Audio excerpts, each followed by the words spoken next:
سرکار کی آمد، لجپال کی آمد، سونے کی آمد، مکی کی آمد، مدنی کی آمد. ذرا زور سے بولو،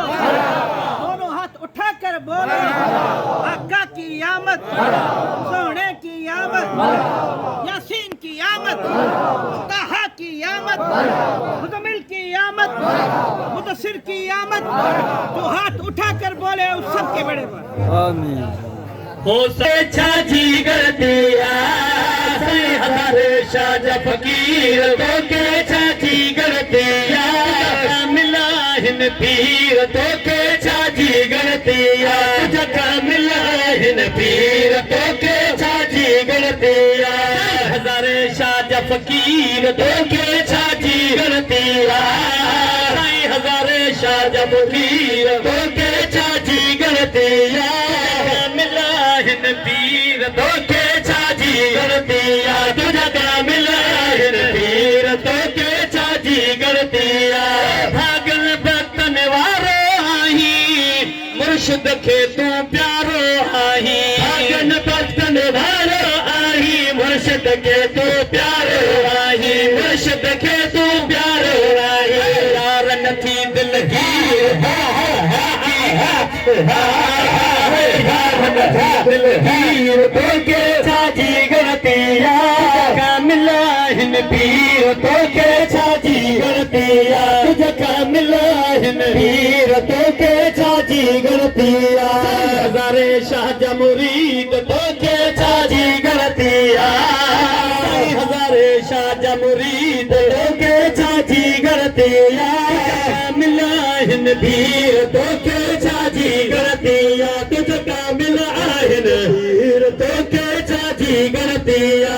خیوز مولا قیامت تائی مرشد میر پروار سائی خیوز مولا قیامت تائی مرشد میر پروار سائی مرشد میر پروار سائی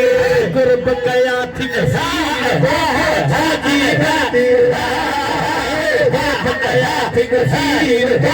حاجی گردیا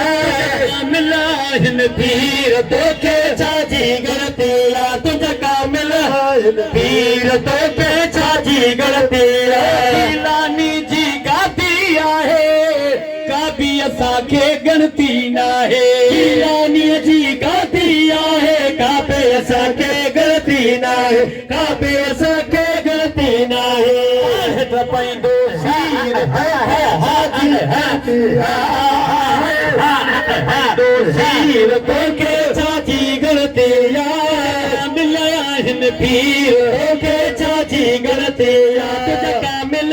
ہن پیر تو کے چھاجی گردیا منظور حسین شاہ قربان وارو طاہر حسین شاہ پیارو منظور حسین شاہ قربان وارو طاہر حسین شاہ پیارو طاہر حسین شاہ پیارو داہن مہدیر تو کے چھاجی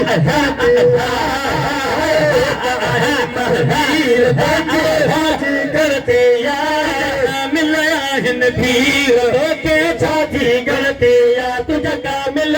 ہن پیر تو کے چھاجی گردیا عبداللطیف ہی لفظ گدائے شان صدن میں شعر ہی ٹھائے عبداللطیف ہی لفظ گدائے شان صدن میں شعر ہی ٹھائے شان صدن میں شعر ہی ٹھائے اکھر لکھا اکثیر اکھر لکھا اکثیر ہو کے چھاجی گردیا ملا ہن پیر تو کے چھاجی گردیا تجھا کامل ہن پیر تو کے چھاجی گردیا